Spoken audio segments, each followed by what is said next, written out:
শহীদ জিয়াউর রহমান বলার লোক বহু আছে, কিন্তু শহীদ বঙ্গবন্ধু বলার লোক আমি পাইনি। কারণ শহীদ এটা কবুল হওয়া লাগে। আল্লামা শহীদ দেলাওয়ার হোসাইন সাইদি, এই লোকটাকেও মেরে ফেলা হয়েছে, শহীদ করা হয়েছে। এই জন্য মানুষ তার নাম শুনলে আগেই বলে শহীদ। কত মানুষকে তো এভাবে মেরে ফেলেছে, আমরা তো তাদের নামে শহীদ দেখতে পাই না, কেউ বলেও না। আল্লামা সাইদি তুমি মরনি, শহীদ হয়েছ তুমি এটাই জানি, বলেন আমিন। লোকটার সাথে তিনি 13 বছর ছিলেন, আমি 3 বছর ছিলাম। পরশ পেয়েছিলাম মাথায় তার হাতের, এই জন্য খুব বেশি বেশি মনে পড়ে মাঝে। আল্লাহর বান্দা তার আগের দিনও কি হাসতে হাসতে কথা বলছিল, নসিহত করছিল, আমির হামজা এইটা করবা এটা করবা না। পরের দিন শুনলাম ওর আর নেই। আল্লাহ তাকেও যেন শাহাদতের মর্যাদা দান করেন, বলেন আমিন। আমি যে কথা তুলেছিলাম শহীদ, এক শহীদের সওয়াব নিয়ে উঠলে আপনি জান্নাতি, অথচ নবীজি মিয়াতি শাহিদ বলেছেন যে 100 গলা কাটা শহীদের সওয়াব পাবেন। কি পালন করলেন? একটা মরা সুন্নাত। কোন সময়? উম্মতের যখন দুরবস্থা। বলেন তো উম্মতের অবস্থা এখন ভালো না খারাপ? এখন মরা সুন্নত কোনটা? আমি দেখলাম টুপি মাথায় দেওয়া সুন্নাত, কিন্তু এটা মরা না, কেউ দেয় কেউ দেয় না, তার মানে মরে যায়নি। কথা বলেন না। খাবারের পরে মিষ্টি খাওয়া সুন্নাত, এটাও মরে যায়নি, কেউ খায় কেউ খায় না। আরো এই সুন্নতটা একটু বেশি আছে। নামাজ পড়ে না, কিন্তু এই সুন্নত পালন করে। যারা এই সুন্নত বেশি বেশি পালন করবেন তাদের কিন্তু বড় হবে 2টা জিনিস। হ্যাঁ, ভড়ি আর মোষ বড় হবে। কারণ এর আগে যে সুন্নত ওইগুলো তো আপনার মনে নেই। খাবারের পরে মিষ্টি খেলে হজম হয় খাবার, 1500 বছর আগে নবীজি জানিয়েছেন, আর বিজ্ঞান প্রমাণ করছে মাত্র 120 বছর আগে। এটা 1500 বছর আগের তথ্য যে খাবারের পরে মিষ্টি জাতীয় কিছু খেলে খাবারটা তাড়াতাড়ি হজম হয়। নবীজি বলেন না যে হজম হয়, উনি সুন্নাত রেখে গিয়েছিলেন। অথচ বিজ্ঞান এখন প্রমাণ করে দেখছে এটা খেলে তাড়াতাড়ি হজম হয়ে যায়। অথচ এর আগে যে 3টা সুন্নাত ছিল ওইটা মেনে নিলে হজম হয়। ওই 3টা সুন্নাত কি? এই পেটকে আপনি 3 ভাগ করবেন, 1 ভাগ খাবার, 1 ভাগ পানি, আর 1 ভাগ খালি রাখবেন হজম হওয়ার জন্য। খাইতে খাইতে টুটি পর্যন্ত খায়, আগে সুন্নতের কথা মনে নাই, এরপরে আরো সুন্নত চায়, তার মানে আরো খাবার চায়। তা আপনার ভড়ি বড় হবে না হবে কি? এত বড় বড় ভড়ি হয়, লোক খুঁজে পাওয়া যায় না, শুধু ভড়ি। আমার মনে হয় এদের ভড়ি, এদের পেট দেখলে মহিলারা পর্যন্ত লজ্জা পায় যে কি গো, সন্তান হয় আমাদের আর পেট হয় এর, কি ভড়ি, আখেরি ভড়ি। বাংলাদেশের ঐতিহ্যবাহী জেলা ফরিদপুর। আপনারা জানেন 17টা জেলা ছিল এই বাংলাদেশে, তার ভেতরে ফরিদপুর একটা। কি এটা ভাঙ্গাচোরা করে আরো আশপাশে কয়েকটা জেলা বেড়েছে, রাজবাড়ী, মাদারীপুর, শরীয়তপুর, আর বাকিটা বললাম। ওইটা বললে তো আবার অনেকে আমাদের নাম পাল্টিয়ে দিতে চেয়েছে। আরে ভাই, এটা তো খালেদা দিয়ে চেয়েছি, আমি নাম পাল্টাতে চাইনি। আমি চেয়েছি আপনাদের জেলা যেন আর না থাকে, কারণ যেভাবে গালি দিচ্ছে মানুষ, এই ফরিদপুর থাকলে আমার মনে হয় এই গালি আর দিত না। আল্লামা শামসুল হক ফরিদপুরি রহমতুল্লাহ আলাইহের জন্মস্থান এই জেলা, সাবেক জেলা। বোয়ালমারী থানার অন্তর্গত মাদ্রাসাতুল ইহসান, চিতার বাজার। এখানে মানুষ পড়ায় নাকি? চিতার বাজার মাদ্রাসা ময়দানে মহাবিশ্বের মহাবিশ্বয় আমাদের মালিক, আমাদের মনিব, মহান রব্বুল ইজ্জাত ওয়াল জালাল, তার মুখের পবিত্র বাণী কোরআনে কারীম, ওয়ালা ইয়াতুনাকা বিমাসালিন ইল্লা জিনাকা বিল হাক্কি ওয়া আহসানা তাফসীরা। আপনার কাছে মানুষেরা আসবে বিভিন্ন সমস্যা নিয়ে, আপনি কোরআন থেকে তাফসীর করে ব্যাখ্যা বিশ্লেষণ দিয়ে এর উত্তম সমাধান দিয়ে দেবেন। সুতরাং তাফসির করার দায়িত্ব রাসূলুল্লাহ কার? এখন কে রাসূলুল্লাহ আছে? কিয়ামত পর্যন্ত রাসূলুল্লাহ আসবে না, এই যে এই মানুষগুলো থাকবে রাসূলের উত্তরাধিকারী, নায়েবে রাসূল ওনারা। সুতরাং ওনারা কোরআনে কারিম থেকে তাফসির করবে, ব্যাখ্যা করবে, বিশ্লেষণ করবে। এই উম্মতের যারা আছে তারা যেন নবীজির ব্যাখ্যা বিশ্লেষণের মতো মেনে নেয়। বলেন ফরিদপুরের এই সিতার বাজারে এখন যদি নবীজি আসতে আর এই জায়গায় বসে যদি কথা বলতে, আপনারা কি শুনতেন না? ঠিক ওইভাবে মনে করে শুনবেন ইনশাআল্লাহ। ওয়াজ মাহফিলের সম্মানিত সভাপতি, হাজারো আলেমের উস্তাজ, মুহাদ্দিস মানুষ, বাড়িধারা এটা ঢাকায়, মুফতি জাকির হোসাইন কাসেমি দামাত বারকাতুহুমুল আলিয়া এখানে আলোচনা রাখলেন এতক্ষণ যারা, বিশেষ করে মুফতি ইমরান হোসাইন নায়েবে মুহতামিম, মাওলানা ইয়াসির আরাফাত জিহাদি কুষ্টিয়া, আমন্ত্রিত মেহমান যারা, বিশেষ করে মাওলানা আবুল খায়ের মুহাদ্দিস বাহিরদিয়া মাদ্রাসা, হাফেজ মাওলানা দিলাওয়ার হোসাইন গাজীপুর, মাওলানা রওশনা আহমেদ, মুফতি মাওলানা শহীদুল্লাহ। কোরআনে কারিমে আল্লাহ জানিয়েছেন, আল্লাহু ইয়াজতাবি ইলাইহি মাইয়াশা, আমি আল্লাহ যাকে এজতেবা করি মানে পছন্দ করি, নির্বাচিত করি, আমি যাকে মনোনীত করি, এই মানুষগুলোকে আমি আল্লাহ আমার দিন কায়েমের জন্যে কাজে লাগাই। কারণ কি? ওয়াহদি ইলাইহি মাইয়ুনিব, তাকে আমি আল্লাহ দেখাতে চাই এই কারণে দিন কায়েমের এই পথটা, কারণ ও মন থেকে ফিরে এসেছে। ইউনিব শব্দের শাব্দিক অর্থ হচ্ছে মন থেকে যে ব্যক্তি ফিরে আসে আল্লাহর দিকে।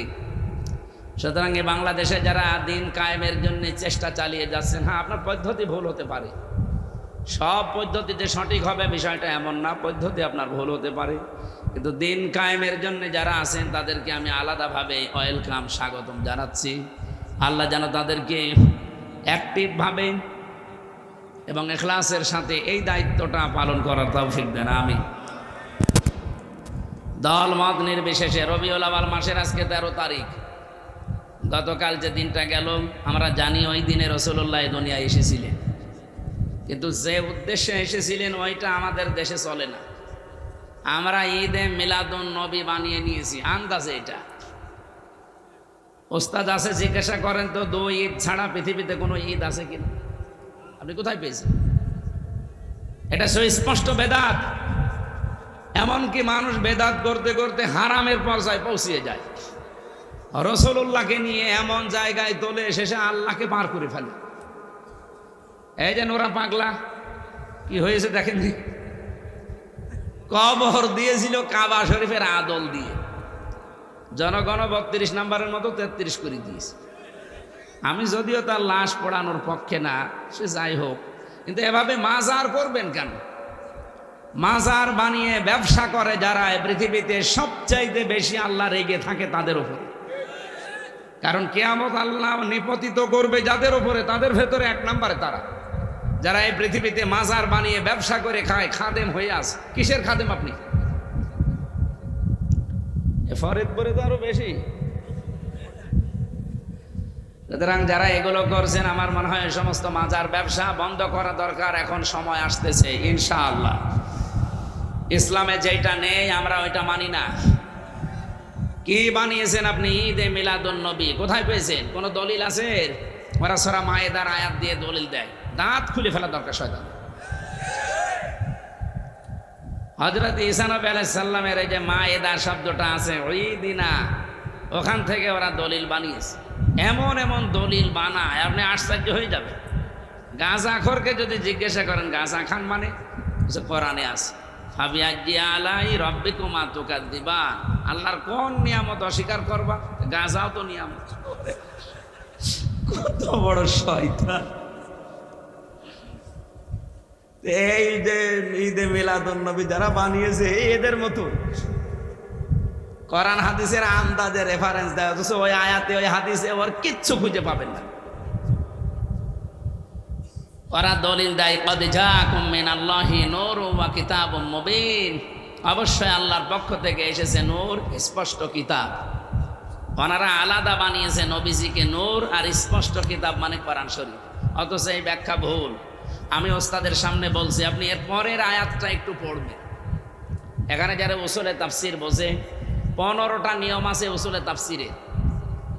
আপনি দেখবেন তাফসিরে মাযহারির ভেতরে আছে দেওয়া যে 15টা নিয়ম জানা লাগে। উসুলে তাফসিরের মূল নীতি এটা। আপনি আন্দাজে কোনো আয়াতে তাফসির করতে পারবেন না। এক আয়াত থেকে কথা বলতে হলে মাস্ট বি তার আগের আয়াত পরের আয়াতের সাথে সম্পর্ক কি এটা আপনাকে জানা লাগবে। আপনি এটা না জেনে আন্দাজে এক আয়াত পড়ে তাফসির করে দিয়ে দিলেন, আপনি আগেও জানলেন না পরেও জানলেন না বক্তব্য কি। ওই যে কদ জাআকুম মিনাল্লাহি নূরুন ওয়া কিতাবুম মুবিন, অথচ এখানে মাঝখানে ওয়া আছে। এই যে নূর এবং কিতাবুম মুবিন যে এক জিনিস, এটার ব্যাখ্যা আপনি আগের আয়াত পড়লেও বুঝবেন, পরের আয়াত পড়লেও বুঝবেন, শুধু ওই আয়াত পড়লে জীবনেও বুঝবেন না। এটা সূরা মায়েদার 15 নম্বর আয়াত। আপনি 16 নম্বর আয়াতটা দেখবেন বাড়ি যাই। নূর এবং কিতাব যে একই জিনিস। তাফসিরে ফিজিলালিল কোরআন সাইয়্যিদ কুতুব কোরআনে কারিমের প্রায় 55টা নাম দিয়েছেন, তার ভেতরে অন্যতম নাম বলেন তিনি 5টা। 1 নম্বরে কোরআন, 2 নম্বরে ফুরকান, 3 নম্বরে কিতাব, 4 নম্বরে নূর, 5 নম্বরে মুবিন। সুবহানাল্লাহ বলতে পারেন না? স্পেশাল যে 5টা নাম বললাম এর ভেতরে নূর নেই। বলেন বলেন। আল্লাহ কোরআনের নাম নূর দিয়েছেন। সন্নি নামে, গরম সন্নি, ঠান্ডা সন্নি যাই বলেন, এগুলোর নাম নিয়ে আপনি যে বেদাত তৈরি করেন। রব্বুল আলামিন এখানে নূর আর কিতাব এই জিনিস একই, এর ব্যাখ্যা তিনি পরের আয়াতে দিচ্ছেন। ইয়াহদি বিহিল্লাহ, এই যে ইয়াহদি বিহিল্লাহ, এখানে সরাসরি ফাইল হচ্ছে আমার আল্লাহ নিজে। বিহি এই শব্দের দিকে একটু খেয়াল করেন, আপনি না বুঝলেও আলেমরা বুঝছে। বিহি এটা 1 বছর না বহু বছর। এখানে আগের যে শব্দগুলো বললাম নূর এবং কিতাবে মুবিন যদি 2টা জিনিস হয়, তাহলে বিহি আল্লাহ 1 বছর দিল কেন বলেন? সুতরাং ওরা যে ব্যাখ্যায় আয়াত থেকে নিয়ে আসতে চায়, ওরা মন মতো ব্যাখ্যা করে, আন্দাজে মানুষকে ধোকা দিয়ে বোকা বানিয়ে রেখেছে। আল্লাহর নবী নূরের তৈরি, এটা মেলে না। কোরআনে কারিমে আল্লাহ জানিয়েছেন ইন্নী খালিকুম বাশারাম মিন তিন, অবশ্যই আমি মানুষ বানিয়েছি মাটি থেকে, মাটির নির্যাস দিয়ে। আমার প্রশ্ন হচ্ছে নবীজি যে মাটির তৈরি না নূরের তৈরি, এইটা নিয়ে আমি ফতোয়াবাজি করছি না। আমার উদ্দেশ্য হচ্ছে এই আয়াত দিয়ে যারা মানুষকে ভুল বোঝান যে নূর এক জিনিস, কিতাবে মুবিন এক জিনিস, না, 2টাই এক। আল্লাহর নবী আল্লাহ পাক তাকে মানুষ বানিয়েছিলেন। কুল ইন্নামা আনা বাশারুম মিসলুকুম ইউহা ইলাইয়া আন্নামা ইলাহুকুম ইলাহু ওয়াহিদ। নবী আপনি বলেন, এতটুকু আল্লাহ বলতে পারতেন। ইন্নার পরে আল্লাহ মা লাগিয়েছেন কেন? ওস্তাদ আছে, জিজ্ঞাসা করেন ইন্নার পরে যদি মা যুক্ত হয় বাংলা অর্থ দাঁড়ায় কেবলমাত্র, শুধুমাত্র, একমাত্র। আল্লাহ কুল ইন্না দিয়ে শুরু করতে পারতেন, মা না লাগালেও আমি অর্থ করতে পারতাম। মা লাগিয়ে আল্লাহ জানিয়েছেন, হে নবী আপনি বলেন আমি একমাত্র, কেবলমাত্র, শুধুমাত্র তোমাদের মতো মানুষ। পার্থক্য এতটুকু, ইউহা ইলাইয়া, আমার প্রতি ওহী আসে, তোমাদের কাছে আসে না, এটাই পার্থক্য। যতটুকু সম্মান আল্লাহ তাকে দিয়েছেন আপনি ওই পরিমাণে নিয়ে যাবেন। আপনি সম্মান দিতে দিতে এমন জায়গায় তোলেন যেটা আমার আল্লাহও জানে না।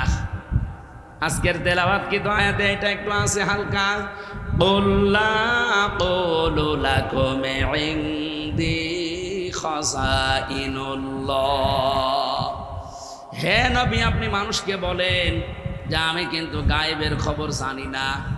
আমি এই কথা বলি না যে আমি গায়েব জানি, অথচ কত মানুষ নবী না পীর কেউ গায়েবের মালিক মনে করে। বলেন, পীর কেউ আপনি গায়েবের মালিক মনে করছেন? কোরআনে স্পষ্ট নিষেধ যে গায়েবের খবর শুধুমাত্র আল্লাহ জানেন। উনি যাকে যতটুকু জানিয়েছে সে ততটুকু জানবে, তার বেশি জানার খবর তার নেই। এরপরেও যদি কেউ কাউকে বিশ্বাস করে না উনি জানে, আপনার ইমানের সমস্যা আছে। ওয়ালা আ'লামুল গায়বা, আপনি বলেন আল্লাহ আমার কাছে ধন ভাণ্ডার দেয়নি এবং আমি গায়েব জানি না। কত মানুষ নবীকে বাদ দিয়ে এখন পীরকেও ধন ভাণ্ডারের মালিক বানিয়ে দিয়েছে। কেউ ফেরে না খালি হাতে। ফরিদপুরের দরবারে খাজা তো আছে। নবীজি বলছেন আপনি বলেন মানুষকে যে আমি খাজানার মালিক না, যে আমার কাছে খাজানা আছে কথা আমি বলি না, আমি গায়েব জানি এ কথাও বলি না। এমন কি ওয়ালা আকুলু লাকুম ইন্নী মালাক, আমি এ কথাও বলি না যে আমি ফেরেশতা। আমি কি বলি? ইন আত্তাবিউ ইল্লা মা ইউহা ইলাইয়া, আমি এতটুকু শুধু অনুসরণ করি যতটুকু আল্লাহ আমার উপরে নাজিল করেন। আমাকে যা ওহী করা হয় ওইটা শুধু আমি অনুসরণ করি, তোমাদেরকে ওইটা করতে বলি। কুল হাল ইয়াস্তাবিল আ'মা ওয়াল বাসীর, নবী আপনি মানুষকে দায়িত্বহীন ভাষায় বলেন যারা দেখে যারা দেখে না, চক্ষুষ্মান এবং অন্ধ একটি সমান। আফালা তাতাফাক্কারুন, এরপরেও কি চিন্তা ভাবনা করবা না? এ আফসোস করছে কে? আফালা তাতাফাক্কারুন, এরপরেও কি চিন্তা ভাবনা করবা না? সুতরাং বাংলাদেশ আর ভারত আর পাকিস্তান এই তিনটা দেশে এই রবিউল আওয়াল আসলে যেটা আরম্ভ হয় এটা বন্ধ হওয়া দরকার। হ্যাঁ, যেটা রবিউল আওয়াল আসলে আপনি নিতে পারেন ওইগুলো তো নেন না। ১৫০০ বছর আগে নবীজি এই পৃথিবীতে এসেছিলেন। আজ মিলাদ যারা বানিয়েছেন তাদেরকে বলছি মিলাদুন নবী, মানে নবীর জন্ম। কি করেছিলেন তিনি জন্ম নিয়ে দুনিয়ায়? আমি তো সিরাত ইবনে হিশামে সিরাত বিশ্বকোষ, বিশেষ করে আর রাহিকুল মাখতুম, এই অন্যতম গ্রন্থগুলো পড়ে আমি যতটুকু তথ্য পেয়েছি, এই লেখকরা জানাতে চেয়েছে এই পৃথিবীতে বিশ্ব নবীর জন্মে যদি কেউ আনন্দ করতে চায় তাহলে কমপক্ষে ২৭টা জিনিস তাকে ধাপে ধাপে অর্জন করা লাগবে। আপনি কয়টা অর্জন করেছেন বলেন দেখি? আমি একটা একটা করে বলছি। এবার এই পৃথিবীতে আসার পরে, জন্ম নেওয়ার পরে নবীজি যেটা করেছিলেন, সে প্রথম কাজটা তিনি ৩ জন মহিলার দুধ পান করেছিলেন। ১ নম্বরে তার মা হজরতে আমেনা, ২ নম্বরে উম্মে আইমান, ৩ নম্বরে হজরতে হালিমাতুস সাদিয়া রাদিয়াল্লাহু তাআলা আনহা। ফরিদপুরবাসী যেহেতু এ জেলাতে আবেগ একটু বেশি মানুষের, আল্লাহর ওলি থাকার কারণে, এই জন্য বলছি এমন অলি পেয়েছেন শিরিক বেদাত দিয়ে ভরিয়ে ফেলেছে, তাদেরকে বলছি আপনি মিলাদ শরীফ এমন আবিষ্কার করেছেন যে ৬৩ দিন ব্যাপী একাধারে নবীর মিলাদই চলছে। ৬৩ দিন ব্যাপী মিলাদ না পড়ে যদি এই ২৭টা শিক্ষা নিতে পারতেন, বাংলাদেশে আগামীতে কোরআনে কারীম ৫০০টা বিধান দিয়েছে শরীয়তের, ৫০০টায় বাংলাদেশের সংসদে চলত। আপনি দেখেন তো, প্রথমটা নবীজি যার দুধ পান করেছেন হযরতে হালিমা, তিনি বলেন আমি একজন মুশরিকা মহিলা ওই সময়, অথচ মোহাম্মদকে কোলে নেওয়ার সঙ্গে সঙ্গে আমার স্তন আল্লাহ দুধে পরিপূর্ণ করে দিয়েছে। এমন রহমত আমি যেখানে নিয়ে যাই সেখানে রহমতে ভরে যাই। ওমা আরসালনাকা ইল্লা রাহমাতাল লিল আলামিন। আল্লাহ আলম বলেন নাই, যত জগৎ আল্লাহ বানিয়েছেন সব জগতের জন্য আল্লাহর নবীকে আল্লাহ রহমত করে পাঠিয়েছেন। হালিমা নিজে প্রমাণ দিচ্ছেন যে যেখানেই নিয়ে যায় সেখানেই দেখে রহমত বরকতে ভরে যায়। সঙ্গে সঙ্গে তাকে কোলে নিয়ে আমার স্তন যখন পরিপূর্ণ হয়ে গেছে দুধে, ডান স্তন তাকে দিলাম, সে পান করেছে। বাম স্তন দিয়েছি, মুখ বের করে দিয়েছে। রাহিকুল মাখতুমের ২৭ নাম্বার পৃষ্ঠায় আমার একেবারে নোট করা। উনি বলছে আমি আবার মুখ লাগালাম, উনি আবার মুখ বের করে দিলেন, আবার লাগালাম, তিনি আবার মুখ বের করে দিলেন। চোখের ইশারা দিয়ে যেন আমাকে জানাতে চায় মা হালিমা, জোর করেন কেন? ডান স্তন এটা আমার ছিল অধিকার, আমি পান করেছি। বাম স্তন এটা আমার অধিকার না। আমি জানি আপনার সন্তান আছে আব্দুল্লাহ, এটা তার অধিকার। দুনিয়ায় আমি ভাইয়ের হক নষ্ট করার জন্য আবির্ভূত হই নাই, আমি এসেছি ভাইয়ের হক ফিরিয়ে দেওয়ার জন্যে। শুধু সুবহানাল্লাহ ঠিক আলহামদুলিল্লাহ বলো না, কি বুঝলেন এখান থেকে? যেই নবী মায়ের কোলে বসে জন্ম নিয়ে এই রবিউল আউয়ালে ভাইয়ের হক ফিরিয়ে দেয়, নষ্ট করে না, আর সেই নবীর উম্মত আমরা এখানে বসে আছি, যত বড় হচ্ছি ভাইয়ের হক মারার জম হচ্ছি। এখানে ভাই মানে শুধু আপন ভাই না, শুধু দুধ ভাই না, আল মুসলিম আকুল মুসলিম, মুসলমান মুসলমানের কি? একজন মুসলমান ভাইয়ের প্রতি আর একজন মুসলমান ভাইয়ের কমপক্ষে 6টা হক অধিকার আছে। সেগুলো পালনও যদি শুরু করতাম এই রবিউল আউয়ালে, তাহলে মিলাদ বড় লাগতো না। প্রথম অধিকার তাকে দেখলে আপনাকে সালাম দেওয়া লাগবে, এটা তার অধিকার। কিন্তু এইটাও আজকে পক্ষপাতিত্ব হয়ে গেছে, দলীয় লোক ছাড়া অনেকে আর সালাম দিতে চায় না। কিসের হক আদায় করেন, আবার মিলাদ পড়ে বেড়াচ্ছেন আপনি। 2 নম্বরে দেখেন, বিশ্বনবী জানিয়েছেন ওই লোকটা যদি অসুস্থ হয় তারে দেখতে যাওয়া লাগবে। বাংলাদেশের রাজনীতি এমন জায়গায় আমরা নিয়েছি, দলীয় লোক যদি মরে যায়, সে ঢাকায় অসুস্থ হয়েছে, এখান থেকে ট্রাক ভাড়া করে চলে যাচ্ছে।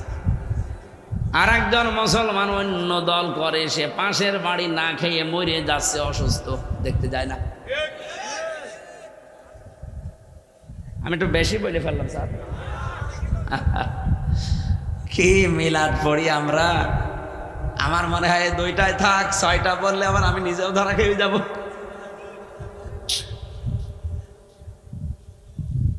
সে লোকটা মারা গেলে তা জানাজা দেওয়া লাগবে।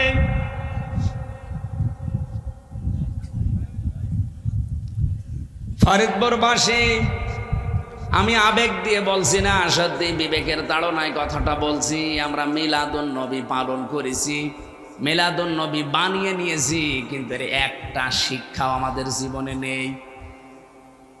আমি আবু যার রাদিয়াল্লাহু তাআলা আনহুর একটা হাদিস পড়ছিলাম।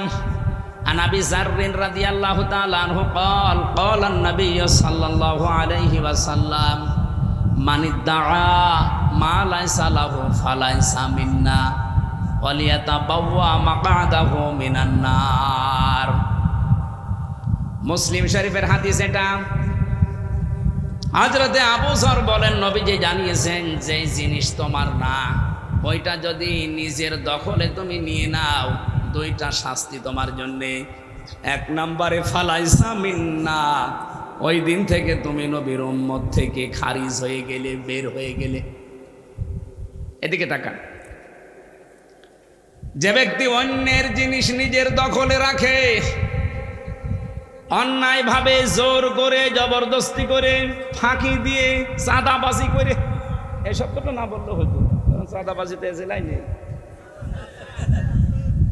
ছিনতাই করে হোক, চুরি করে হোক, ডাকাতি করে হোক, জোর জবরদস্তি করে হোক, এমনকি চাঁদাবাজি করে হোক, যে জিনিসের মালিক আপনি না, ওটা যদি নিজের দখলে নিয়ে নেন, ওই দিন থেকে আপনি আর নবীর উম্মত নেই। এবার বিবেকের কাছে প্রশ্ন করে বলেন, এটা রেকর্ড হচ্ছে, সারা দুনিয়া চলছে এখন। পৃথিবীর মানুষেরা যারা আগস্টের 5 তারিখের পরে 1 মাস, 1 বছর 1 মাসের ভেতরে বিভিন্ন কায়দায় অন্যের জিনিসের মালিক হয়ে গেছেন, আপনি আর যাই হন, নবীর উম্মত কিন্তু আর নেই। এরকম কাজে কারা আছেন, হাত তোলেন তো। না না, এই তোমার কে নোরা পাগলার মতো তার ছিড়া হাত তুলে বসে আছে।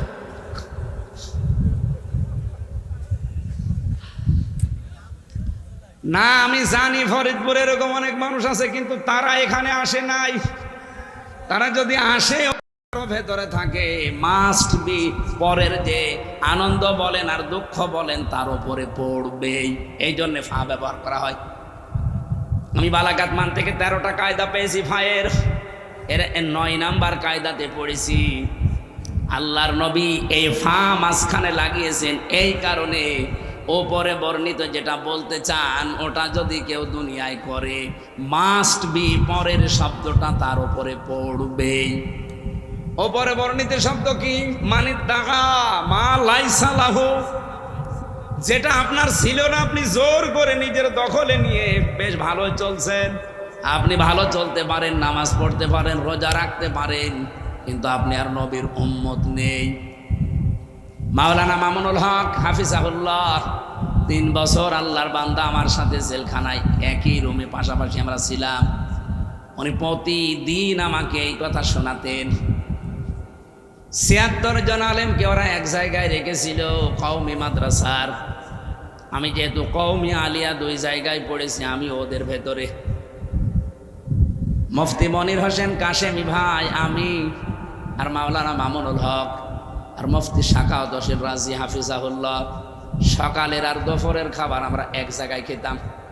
আমার তো এতটুকু বেশ ভালো মনে আছে, প্রতিদিন মাওলানা মামুনুল হক আমারে বলতো, হামজা বাইরে যদি যেতে পারি কোনো কাফেরের জানাজা পড়াবো না।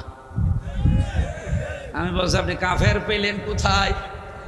কাফের নেই। এই দিন এই হাদিসটা আমাকে মুখস্থ করিয়েছিল। ওই দিন থেকে আমার মনে আছে ব্যাখ্যাটা, যে কাফের তো তারা যারা নবীর উম্মতের বাইরে চলে গেছে। বলেন তো, কোন ইহুদি কি নবীর উম্মত? কোন খ্রিস্টান নবীর উম্মত? কোন হিন্দু আমাদের নবীর উম্মত? ফালাইসা মিন্না, আপনিও তো নবীর উম্মত থেকে বের হয়ে হয় ইহুদি, খ্রিস্টান, বৌদ্ধ, মুশরিক হয়ে গেছেন। ইহুদির জানাজা যেমন পড়া জায়েজ নেই, মুশরিকের জানাজা যেমন পড়া জায়েজ নেই, আপনারটা পড়ি আমি করব কি? আপনারটা পড়লে তো মিথ্যা কথা বলা হবে। বিসমিল্লাহি ওয়া আলা মিল্লাতি রাসূলিল্লাহ, আল্লাহর নামে রাসূলের দলে তুললাম। আপনি আল্লাহর নামেও নেই, রাসূলের দলেও নেই। সুতরাং আপনি ফিরে আসেন, আশা করছি মৃত্যুর আগে ফিরে আসবেন। এখনো তওবার দরজা বন্ধ হয়ে যায়নি, আসেন। 2 নাম্বারটা আরো কঠিন, ওয়ালিয়াতাবাওয়া মাকআদাহু মিনান নার। নবীজি বলেন সে যেন জাহান্নামে নিজের একটা স্থান বরাদ্দ করে নিল। আমার তো হাদিস পড়ার পরে ওই দিন থেকে মনে হয়েছে যে বাংলাদেশে বহু মানুষ অলরেডি জাহান্নামে নিজের আসন বরাদ্দ করে রেখে দিয়েছে। ফরিদপুরবাসী আমরা বাঁচতে চাই। রবিউল আউয়ালে মিলাদুন নবী পালন করার কোনো দরকার নেই। আপনি নবীর মিলাদ বা জন্ম, মিলাদ মানে কি? জন্ম। এই জন্ম থেকে শিক্ষাগুলো নেন। 1 নম্বরে শিক্ষা নেবেন, আপনার দ্বারা কোনো ভাইয়ের হক যেন নষ্ট না হয়। কথা বলেন না কেন? এইটা যদি এই রবিউল আউয়াল থেকে আরম্ভ হয়, বাংলাদেশে কেউ কারো ক্ষতি করবে, চাঁদাবাজি থাকবে, এমনি বন্ধ হয়ে যাবে। এই জন্যই তো মাহফিলের আয়োজন। আগামী থেকে আমরা যেন মুসলমান হয়ে মুসলমানের হক আদায় করতে পারি। 2 নাম্বারটা যেহেতু আরো কঠিন, আমি ওইদিকে যেতে চাই না। 2 নাম্বারে পেয়েছি আমি, আপনি কি ওইটা রাহিকুল মাখতুমের ভেতরে দেখবেন। আমি নিজে যেহেতু পড়েছি, নোট করেছি, এই জন্য শোনাচ্ছি। বিশ্ব নবী মুহাম্মদুর রাসূলুল্লাহকে আল্লাহ ঘোষণা দিয়েছেন, আপনাকে পাঠানোর উদ্দেশ্য কি? ওয়াল্লাযী আরসালা রাসূলাহু বিল হুদা ওয়া দীনিল হক লিইয়ুযহিরাহু আলাদ দীনি কুল্লি ওয়া কাফা বিল্লাহি শাহীদা ওয়ালাউ কারিহাল মুশরিকুন। 2 রকমই আছে। তিনি সে আল্লাহ যিনি তার রাসূলকে সত্য দিন দিয়ে, জীবন বিধান দিয়ে দুনিয়ায় পাঠিয়েছেন শুধু খেলা করার জন্য। আরো আসতে বল, কেন পাঠিয়েছেন? লিইয়ুযহিরাহু আলাদ দীনি কুল্লি। আল্লাহ কুল্লিহি এত কঠিন শব্দটা দিয়েছেন। এই শব্দ যদি আল্লাহ বাদ দিয়ে দিতেন, আমি এই আলাদ দীনি পর্যন্ত অর্থ করতাম, এত শক্ত কথা আসতো না। লিইয়ুযহিরাহু, যেন তিনি এজহার করতে পারেন। এজহার মানে এই যে যারা কওমি মাদ্রাসায় আমরা পড়েছি, সেই ছোটবেলায় আমাদেরকে এইটা শিখিয়েছে। এজহার মানে স্পষ্ট করা, এজহার মানে প্রকাশ করা। অথচ এজহারের আধুনিক ব্যাখ্যা হচ্ছে এজহার মানে প্রতিষ্ঠা করা, দাঁড় করানো, বিজয় করা। আপনি আধুনিক ব্যাখ্যাগুলো নিয়ে আসেন, অভিধান নিয়ে আসেন। আমি এই যে 18 তারিখে এসেছি মদিনা থেকে। মদিনা বিশ্ববিদ্যালয়ের যে লাইব্রেরিতে আমি খুঁজছিলাম, দেখি এখানে পড়ার মতো বই তো অনেক আছে, একটু অভিধানগুলো খুঁজি। আরব যারা আরবি শব্দকে আরবি ভাবে ওনারা ব্যাখ্যা করেছেন, ওখানে আরবির ব্যাখ্যা দেখলাম এজহারের আসল ব্যাখ্যা লিখেছেন এজহার মানে বিজয় করা। নবীজিকে আল্লাহ জন্ম দিয়ে পাঠিয়েছেন, নবীজিকে আল্লাহ এই পৃথিবীতে রবিউল আউয়ালে পাঠিয়েছেন। তার 2 নম্বর উদ্দেশ্য হচ্ছে যত দিন আছে, যত ধর্ম আছে দুনিয়ায়, সব কিছুর উপরে আল্লাহর দিন যেটা, এটা তিনি বিজয় করে দেখাবেন। ওয়ালাউ কারিহাল মুশরিকুন, যদিও মুশরিকদের কাছে এটা খারাপ লাগবে। এবার আসেন আমি এই কথার ব্যাখ্যা করতে চাই। মান ক্বারাআল কুরআনা ফাস্তাযহারাহু ফাহাল্লা হালালাহু ওয়া হাররামা হারামাহু আদখালাহুল্লাহুল জান্নাহ। যে ব্যক্তি কোরআন পড়ে আর কোরআনকে ইজহার করার চেষ্টা করে, ইজহার মানে বিজয় করা। বলেন বলেন, কোরআন পড়লেই হবে না, আপনাকে কোরআন বিজয় করার চিন্তা করা লাগবে। কেন? কোরআন যদি বিজয় হয় তাহলে ফাহাল্লা হালালাহু ওয়া হাররামা হারামা, আপনি হালালকে হালাল জেনে মানতে পারবেন আর হারামকে হারাম জেনে ছেড়ে দিতে পারবেন। ফরিদপুরবাসী আসলে বারবার ওঠাউঠি করো কেন? কি আসছে কি আমার ওয়াজের ভেতরে রেখে চলে যাচ্ছে। এইভাবে করা যাবে না, ক্লাসে এভাবে নেওয়া যায় না। এই যে এটা হাত ধরেন তো, ক্লাসের ভেতরে এভাবে ওঠাউঠি করলে হয়? এই ভাই, এই দাঁড়াইছেন কেন? বসেন। প্রসাব পায়খানা খুব জরুরি হলে যাবেন। আর আপনি যদি 1-1.5 ঘন্টা বসে থাকতে না পারেন, আপনার বিয়ে দিলে বউ টেকবে? দেখবে না, শেষে তো ফরিদপুরের বদনাম হয়ে যাবে। যে এলাকায় শেষে আর কেউ মেয়ে দিবে না, ছাতা ওদের কিছুই নেই।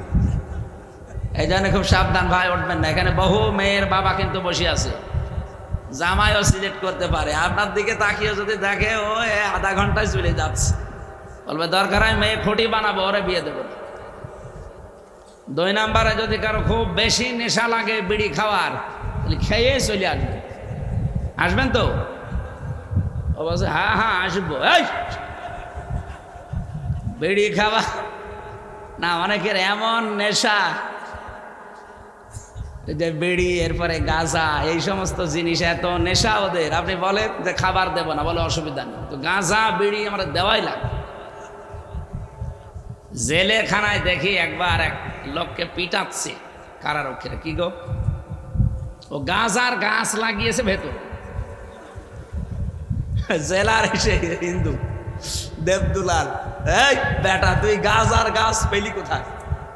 বলছে স্যার আমি ওই যে হাজিরা দিতে যাই আদালতে, আমার তো বিভিন্ন হিতাকাঙ্ক্ষী আছে। ও যখন আসি তখন ওই যে ছোট ছোট পুটলা, গাঁজার পুটলা এভাবে স্পিকে মারে, 2-1টা ধরতে পারি মাঝে মাঝে। ওইটা এনে মুখের ভেতরে দাঁতের নিচে ওই জহব্বার ওই কোনায় রেখে দে। আপনারা তো চেক করে ঢোকান, তো এমন জায়গায় রাখি ওইটা আর মেশিনে ওঠে না। ওইটা নিয়ে এসে বোতলের মুখ কেটে ওর ভেতরে মাটি দিয়ে এই গাঁজার গাছগুলো 2 মাস আগে লাগিয়েছি এই বীজ, দেখেন কি বড় বীজ। জেলার বলছে শয়তান, তোরে তো স্বর্গে দেওয়া লাগবে। কত হিন্দু মানুষ,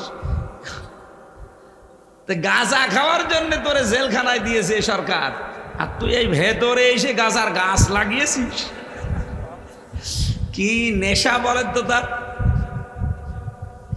এই জন্য এখানে ওই রকম খুব বেশি নেশা লাগে যাবেন, আবার কিন্তু চলে আসবেন। তাছাড়া বাকি কোনো কারণে যে ভালো লাগছে না চলে গেলাম, যাবেন একটু সময় দেন, ঘন্টাখানেক সময় দেওয়া যাবে না?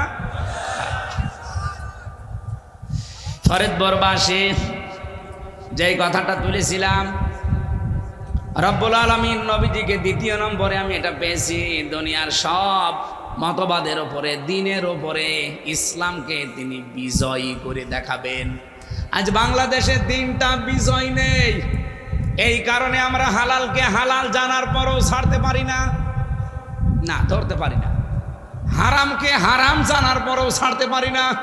আমি জানি এটা হারাম, কিন্তু এই রাষ্ট্র আমাকে বাধ্য করছে এই হারাম কাজ করার। এরকম জায়গা দেশে নেই। ঘুষ দেওয়াও হারাম, নেওয়াও হারাম। জানে না কে? ছোটবেলা থেকে অনেকের মুখস্থ। এরপরেও আমরা দেখতে পাই মানুষ এই দেশে আমরা এমন পজিশন তৈরি করে রেখেছি, প্রতিটা দিক এবং বিভাগে ঘুষ ছাড়া এক পাও চলা যায় না। কোর্টে তো 3 বছর যাওয়া আসা করলাম। আমি তো দেখেছি জেলখানা থেকে শুরু করে আদালত পর্যন্ত, ইট পর্যন্ত টাকা চায় যে টাকা দিন। একটা অফিস আপনি নাম বলেন যেখানে এখন টাকা ছাড়া কাজ হয়, সে ডাইরেক্ট হোক আর ইনডাইরেক্ট হোক।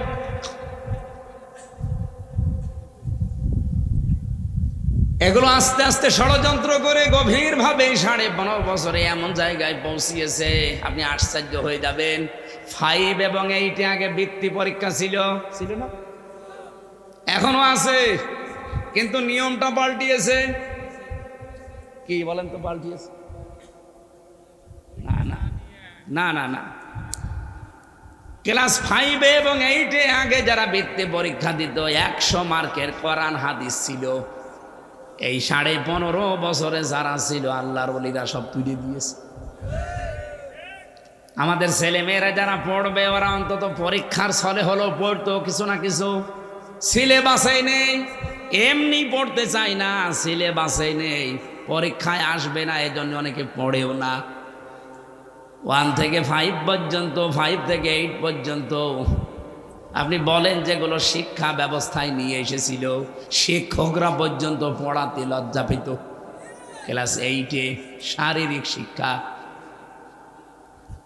শরীর চর্চার শিক্ষক নেওয়াক দিয়েছে সরকার। এখন গানের শিক্ষক, নাচের শিক্ষক। আমরা আশা করছি এখন যিনি আছে ওনার নাম কিন্তু 2 নবীর নাম, ডক্টর মোহাম্মদ ইউনুস। একটা মোহাম্মদ আর একটা ইউনুস, 2 নবীর নাম নিয়ে আপনি বসে আছেন। গানের শিক্ষক নিয়োগ দিতে পারেন 1 থেকে 5 পর্যন্ত প্রাইমারিতে। শরীর চর্চার শিক্ষক নিয়োগ দিতে পারেন, একটা আলেমকে কোরআনের শিক্ষক হিসাবে নিয়োগ দিতে পারেন না। কথা বলেন না কেন? 92% মুসলমান এই দেশে, আর আপনিও একজন মুসলমান। ফেব্রুয়ারির 12 তারিখে নির্বাচন দিয়ে চলে যাবেন, নিজেই বলেছেন আপনি যান, কিন্তু এই কাজটা একটু করে দিন না কেন? এই বাঙালি জাতির কাছে, মুসলমানদের কাছে, আপনি এই দেশের মানুষের কাছে অমর হয়ে থাকবেন। কথা বলেন।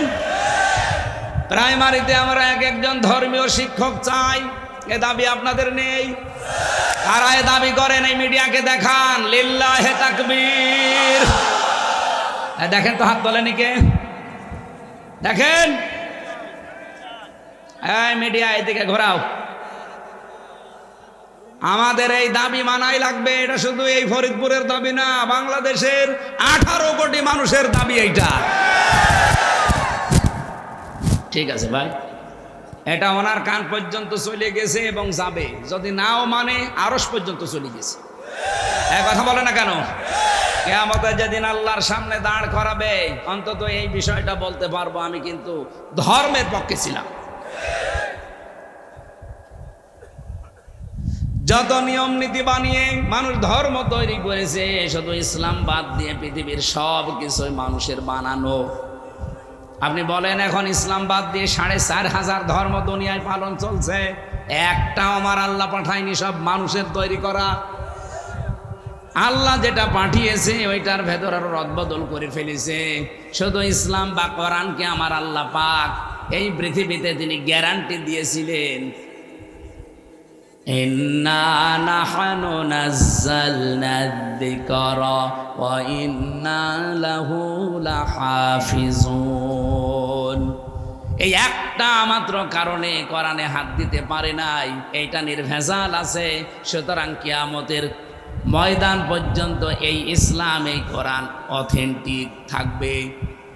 যত ধর্ম আছে সব ধর্মের ওপরে আমরা চ্যালেঞ্জ দিয়ে, গ্যারান্টি দিয়ে ইসলামকে বিজয়ী করতে চাই।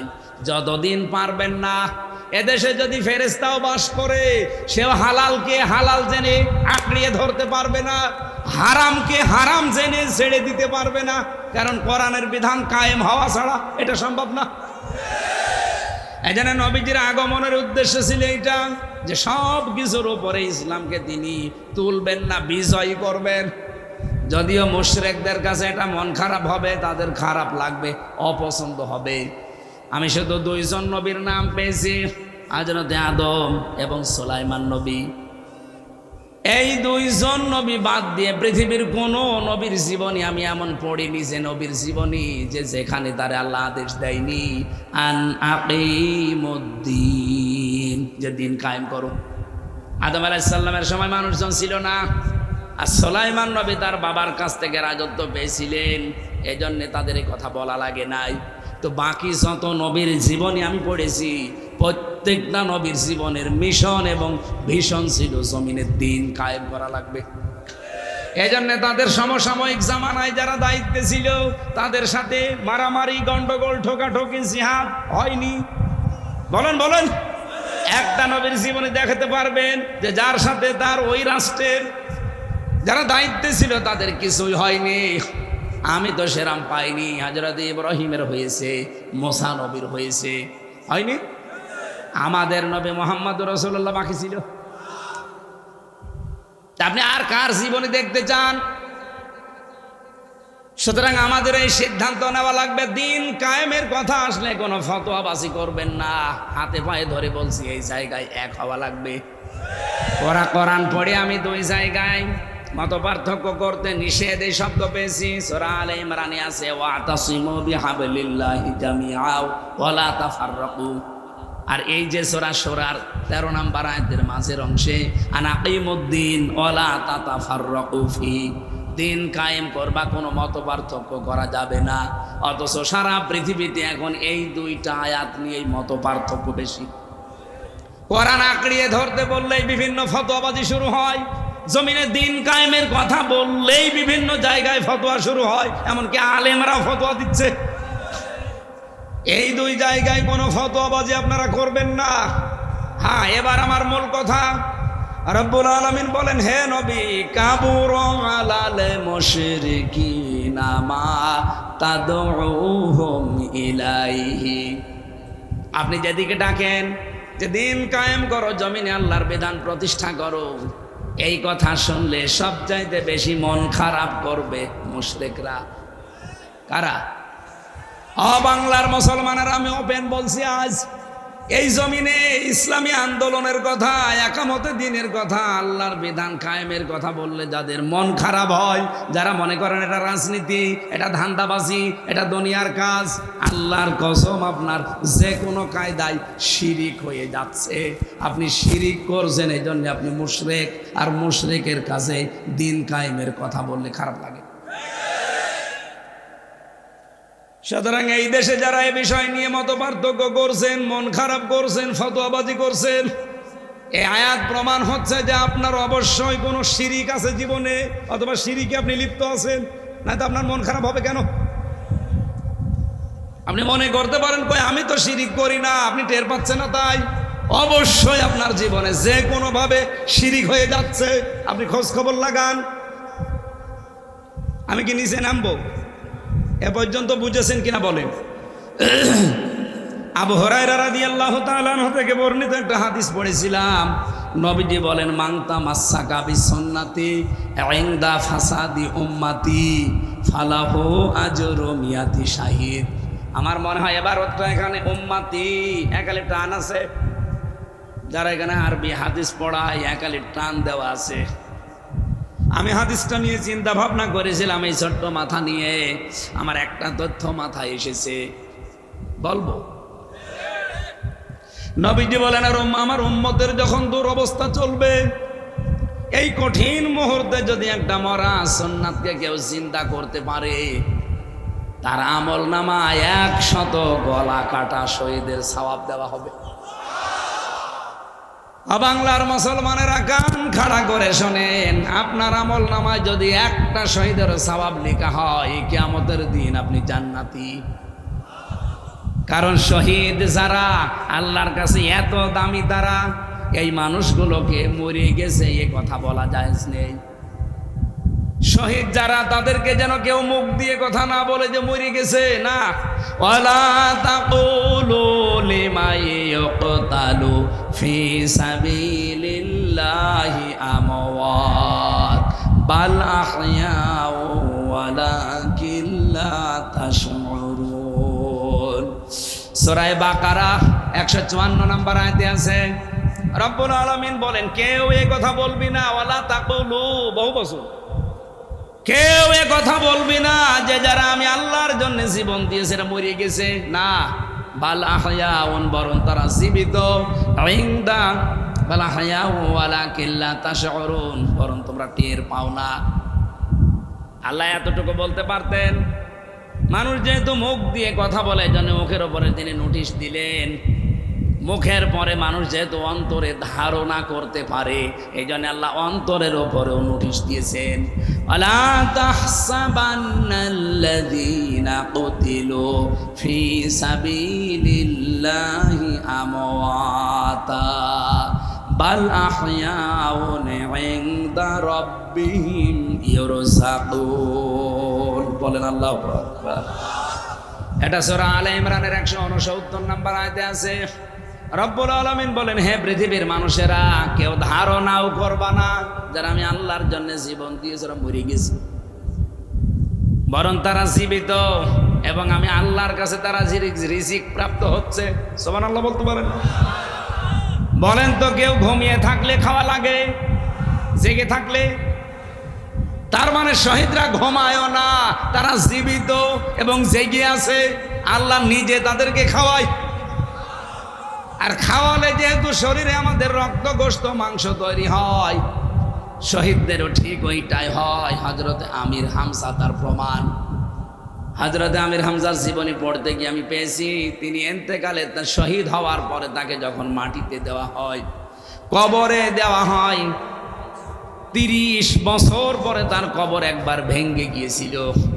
মদিনায় ঢল হওয়ার কারণে দেখছে রক্ত ভেসে আসতেছে। ওই সময় যারা আমির হামজার সাথে যুদ্ধ করেছিল তারা এখন মুরব্বী হয়ে গেছে। রক্ত অনুসন্ধান করতে করতে গিয়ে দেখে 30 বছর আগে উহুদের ময়দানে নবী কোরআন দিয়ে রাষ্ট্র চালিয়েছিলেন মদিনা, সেই সুন্নাতটা বাংলাদেশে 1 বছরও চলে না। এটা যে সুন্নাত অনেকে জানেও না। উনি যে 10 বছর কোরআন দিয়ে রাষ্ট্র চালিয়েছিলেন, এটা কি মিথ্যা কথা? এটা সুন্নাত না? আমরা তো এই সুন্নাতটা আবার চিন্তা করতে চাই। এই সুন্নাতের জন্য যদি আপনি মিছিল করেন, মিটিং করেন, ভোট করেন, সংগঠন করেন, ভোট দেন, যা করবেন, কিয়ামতের ময়দানে যদি সত্যি এই সুন্নাতটা জিন্দা হয়ে যায়, এবার আমার তো আশা এবং এক বুক ভরসা, কিয়ামতের দিন আমরা এই সুন্নতের পক্ষে যারা আছি 100 গলা কাটা শহীদের সওয়াব নিয়ে উঠতে পারবো। আছেন না এই সুন্নতের পক্ষে? এবার সারা দেশেই তো ঘুরছি, বাতাস একটা দেখতে পাচ্ছি, এ বাতাস যেন বন্ধ না হয়। সুর যদি ওঠে, আন্দাজে ওঠে না, সুর যেহেতু উঠে গেছে, অন্তত আশা করা যায় সামনে বাংলার সংসদ কোরআন দিয়ে চলবে। রব্বুল আলামিন এবার জানিয়েছেন, ওয়ানযির বিহিল্লাযীনা ইয়াখাফুনা আইয়ুহশারু ইলা রাব্বিহিম। হে নবী, আপনার সামনে যারা আছে এদেরকে ভয় দেখান। কি দিয়ে দেখাবেন? এই যে বিহি, যেটা আপনার প্রতি আল্লাহ দিয়েছেন, তার মানে কোরআন। মানুষকে যদি কেউ ভয় দেখাতে চায় তাহলে কোরআন দিয়ে ভয় দেখাতে হবে। যদি আশা জাগাতে চান, কোরআন দিয়ে জাগানো লাগবে। আর মানুষ ভয় পাবে কোনটা? ফাযাক্কির বিল কোরআনি মান ইয়াখাফু ওয়াঈদ। So admonish and or by the Holy Quran him who fears my threat. হে নবী, আপনি কোরআন দিয়ে তাদেরকে সতর্ক করবেন যারা আল্লাহর ধমকের ভয় করে। আল্লাহর ধমকের ভয় আমাদের আছে না নেই? এই ওস্তাদের ধমক শুনলে ওনার মাদ্রাসার ছাত্ররা ভীত সন্ত্রস্ত তচষ্ট হয়ে থাকে। অথচ আল্লাহ পাক বলেন, আমার ধমকের ভয় যাদের আছে, আপনি যদি তাদেরকে কোরআন দিয়ে উপদেশ দেন, অবশ্যই তাদের কাজ হবে। এই জন্য আংদির দিয়েছেন, আপনি সতর্ক করেন। বিহি আল্লাযীনা ইয়াখাফুনা আইয়ুহশারু ইলা রাব্বিহিম, যারা এই চিন্তা করে, এই ভয় করে যে কিয়ামতের দিন আল্লাহর সামনে আমাকে দাঁড়ানো লাগবে, এই ভয় যাদের ভেতরে আছে আপনি তাদেরকে কোরআন দিয়ে সতর্ক করবেন। আমি হাদিসের ব্যাখ্যায় আয়াতের ব্যাখ্যা করতে গিয়ে দেখেছিলাম ফি জিলালিল কোরআন সাইয়্যিদ কুতুব লিখেছেন যে আল্লাহকে ভয় করে কিয়ামতে তার সামনে দাঁড়াতে হবে। এই বিশ্বাস যাদের ভেতরে যত বেশি বদ্ধমূল হবে, ওই মানুষের জীবন তত বেশি পরিচ্ছন্ন হবে। উনি হযরত ওমরের কাহিনীটা এখানে নিয়েছেন শিক্ষার জন্যে। খলিফাতুল মুসলিমিন হযরত ওমর তার সন্তানটাকে ভর্তি করেছিলেন এরকম মাদ্রাসায়। হযরতে আলী প্রধান বিচারপতি ওই সময়, তিনি তার সন্তান হোসাইনকে দিলেন ওই মাদ্রাসায়। বারবার কলম ফেলে দেয়, ওটা যেটা দিয়ে লিখতে হয়। হযরতে হোসাইন বলে, আব্দুল্লাহ ইবনে ওমর তুলে দাও। উনি একবার, দুইবার, তিনবার তুলে দিলেন। বারবার কলম ফেলে দাও, আমারে তুলতে বলো, আমি কি তোমার চাকর, খাদেম? হোসাইন বললেন, তুমি খাদেম না, খাদেমের বাচ্চা। কি বলো? আমি দেশের প্রধানমন্ত্রীর ছেলে আর আমি খাদেমের বাচ্চা। বাড়িতে যেয়ে বলছে, আব্বা আমি আর পড়বো না মাদ্রাসায়। কেন? হোসাইন আমাকে ছোট করেছে, গালি দিয়েছে সবার সামনে। বিচার যদি না করো হোসাইনের, আমি মাদ্রাসায় যাব না। হযরত ওমর বুদ্ধিমান ছিলেন, বিচক্ষণ ছিলেন, বললেন ঠিক আছে, কিয়ামত বিচার হবে জমার দিন। খুতবা দিচ্ছিলেন, আলোচনা বন্ধ করে বললেন, এখানে হোসাইন আছে? বলে হ্যাঁ, সামনে আসো। তুমি আমার সন্তান আব্দুল্লাহকে ছোট করেছো সবার সামনে, খাদেমের বাচ্চা বলে তুমি এই ছোট কথাটা বলেছো? বলে হ্যাঁ বলেছি। কেন বললে? ইমাম হোসাইন দ্বার্থহীন কণ্ঠে বললেন, খলিফা বুকে হাত দিয়ে বলেন তো, আপনি কি আমার নানার খাদেম ছিলেন না? হযরত ওমরের কথা বন্ধ হয়ে গেছে। ডাক দিয়ে বলে, হোসাইন কি বললে? এটা লিখে দিতে পারবা? কাগজ কলম নিয়ে আসেন, আমি লিখে দেব। খেজুরের পাতা নিয়ে এসেছেন, লিখে দিলেন, এই ওমর আমার নানার খাদেম ছিল, আমি দেখেছি। ইতি হোসাইন ইবনে আলী। দেখা জিনিস আমি আন্দাজে অস্বীকার করবো কেন? কাগজটা হাতে নিলেন, সাহাবীদেরকে বললেন, নবীর সাহাবীরা, বিচার হয়ে গেছে। ছোট মানুষ আব্দুল্লাহ তো বোঝে না, বলে বাবা বিচার তো শুরুই হলো না, কি করে হয়ে গেল? হযরত ওমর বলে, সন্তান, যে বিচার করেছি দুনিয়া না আখিরাতেও কাজে লাগবে। আমি যখন মারা যাব এই কাগজটা আমার কাফনের ভেতরে দিয়ে দিও। কিয়ামতের দিন যখন আল্লাহ তার সামনে আমাকে দাঁড় করাবে, ওয়া কুল্লুহুম আতিহি ইয়াউমাল কিয়ামাতি ফারদা। কিয়ামতের দিন প্রতিটি মানুষ আল্লাহর সামনে একা একা দাঁড়াবে। কয়জন করে বলেন বলেন? যারা এই মিথ্যা তথ্য ছড়িয়েছেন বাংলাদেশে, যে এক এক পীর আসবে লক্ষ লক্ষ ইমাম নিয়ে, লক্ষ লক্ষ মুরিদ নিয়ে, এটা ডাহা মিথ্যা কথা। কিয়ামতের দিন আপনি প্রথম বিচারে উঠবেন আল্লাহর সামনে, স্রেফ একা, কেউ থাকবে না। আলেমদের জন্য একটা সুসংবাদ এখানে আমি পেয়েছি। এই যে 18 তারিখে আমি মদিনা থেকে আসলাম, যে জমার দিনে আমি নামাজ পড়লাম, ওখানে কাবার মসজিদে নববীর ইমাম যিনি খুতবা দিচ্ছিলেন, সর্বশেষ তার এই কথাটাই ছিল খুতবার ভেতরে, ইয়া আইয়ুহাল হাজিরুন ওয়াল মুসাল্লুন। একটা হাদিস বলার পরে এইটা ইঙ্গিত করলেন, এলেমের ওপরে কথা বলছিলেন, এলেমের মর্যাদা। শেষের কথা ছিল এই, কিয়ামতের দিন আল্লাহ যখন একটা একটা করে নাম ধরে ধরে তার সামনে দাঁড় করাবে মানুষকে বিচার করতে, সবাইকে তো জনসম্মুখে বিচার করবে, শুধুমাত্র আলেম যারা, তাদের বিচার আল্লাহ একটু গোপনে। রব্বুল আলামিন পর্দা দিয়ে, চাদর দিয়ে ঘিরে নেবে আলেমটাকে, সবার সামনে থেকে আড়াল করবে। মনে করেন জাকির সাহেবকে আল্লাহ আড়াল করে নিয়ে জিজ্ঞাসা করবে, জাকির এই কাজগুলো করেছিলি?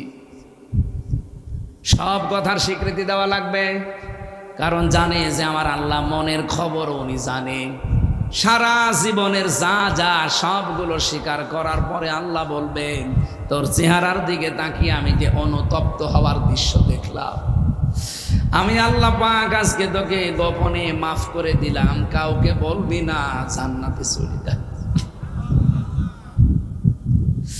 আল্লাহ আলেম যখন নামের আগে একটু লেখা আছে কিয়ামতের দিন কোটি কোটি মানুষের সামনে অপমান করো না, তোমার নবীর এই হাদিসের সুসংবাদ আমাদের কপালেও তুমি একটু দিও। আরো জোরে বলেন আমিন। হযরত ওমর বলেন, সন্তান কিয়ামতের দিন আল্লাহ আমাকে যখন ডাক দিয়ে বলবে, ওমর জীবনে কি আছে দেখাও, জীবনে যদি কিছুই আমার কবুল না হয় এই কাগজটা দেখাবো। রব্বুল আলামিন দেখো তোমার নবীর নাতি লিখে দিয়েছে নিজের হাতে যে আমি নবীর খাদেম ছিলাম, এই ওসিলা হলে তুমি আজকে আমাকে মাফ করে দাও। কোরআন দিয়ে সতর্ক করলে মানুষের জীবন পাল্টিয়ে যায়। ইয়াখাফুনা আইয়ুহশারু ইলা রাব্বিহিম, তাদের রবের সামনে হাসর হবে, দাঁড় করাবে আল্লাহর সামনে। এই ভয় যারা করে, আপনি কোরআন দিয়ে সতর্ক তাদের করেন, দেখেন এই মানুষগুলো মোমের মতো গলে যাবে। ওয়াইদা সামিউ মা উনজিলা ইলার রাসূলি তারা আ'য়ুনাহুম তাফীদু মিনাদ দামি মিম্মা আরাফু মিনাল হক। হে নবী, আপনার কাছে যখন কোরআনে কারীম শুনবে মানুষ, যারা এটা উপলব্ধি করতে পারে, বুঝতে পারে, আপনি দেখবেন মনের অজান্তেই তারা কেটে ফেলেছে। কখন যে চোখ দিয়ে তাদের পানি পড়ছে আপনি টেরও পাবেন না, দেখবেন ওরা কাঁদতেছে। কোরআনের আলোচনায় সবার চোখে পানি আসে না, এটা বুঝতে হয়, বোঝার মতো যোগ্যতা থাকা লাগে। আপনি কি বলছি আপনি টের পাচ্ছেন? কিয়ামতের দিন হাসরের ময়দানে আল্লাহর সামনে দাঁড়াতে হবে, এই ভয় যাদের ভেতরে আছে তাদেরকে কোরআন দিয়ে সতর্ক করলে আল্লাহ বলছেন তাদের কাজ হবে। আমাদের কাজ হয় না কেন? কারণ আমরা যে দাঁড়াবো এই বিশ্বাস এখনো পাকাপোক্ত হয়নি। বলেন, রব্বুল আলামিন বলেন লাইসা লাহুম মিন দুনি, এটা আরো কঠিন। আজ যাদের ভরসা করে আসো যে আমার বাবা আছে, আমার ছেলে কোরআনের হাফেজ, আমার অনক পীর আছে, না কেউ থাকবে না তোমার পাশে ওয়ালিয়ুন অভিভাবক হিসাবে, ওয়ালা শাফিউন সুপারিশকারীও কেউ থাকবে না। লাআল্লাহুম ইয়াত্তাকুন, আশা করছে তোমরা সতর্ক হয়ে চলবা। রব্বুল আলামিন এই আয়াতটা আমাদের জীবনে যেন পঙ্খানুপঙ্খানু সেট করে দেন, বলেন আমিন। সম্মানিত মা বোন যারা এসেছে, আপনাদের জীবনে অনেকে মনে করে নামাজ পড়ি, রোজা রাখি, কালো বোরকা পরি, আমি জান্নাত যাব না, যাবে কি না? স্বামী যেটা পছন্দ করে মাস্ট বি ওটা আপনাকে পছন্দ করা লাগবে, যদিও আপনার খারাপ লাগে। তাছাড়া শুধু নামাজ পড়ে রোজা রেখে কালো বোরকা পরে জীবনও আপনি জান্নাত যেতে পারবেন না। তিরমিজি শরীফের 208 নম্বর হাদিস, 4 নম্বর শর্ত এটা, স্বামী যেটা পছন্দ করে ওটা যদি জায়েজ হয় আপনাকে পছন্দ করা লাগবে। বাংলাদেশে বহু স্বামী আমরা আছি, আমার মনে হয় প্রত্যেকটা স্বামী তারা আমরা পছন্দ করি যে বিয়ের পরে মা বাবা আমাদের সাথে থাকবে। আমি খেয়ে থাকি না খেয়ে থাকি, আমার মা বাবা আমার সাথে থাকবে। এই কথা বলেন না কেন? 100টার 98টা বউ এটা চাই না, তারা বলে হয় আলাদা করে দাও অথবা বৃদ্ধাশ্রমে দিয়ে আস। এরকম ছোট মনের বউ দেশে নেই, ফরিদপুরে তো অন্তত নেই।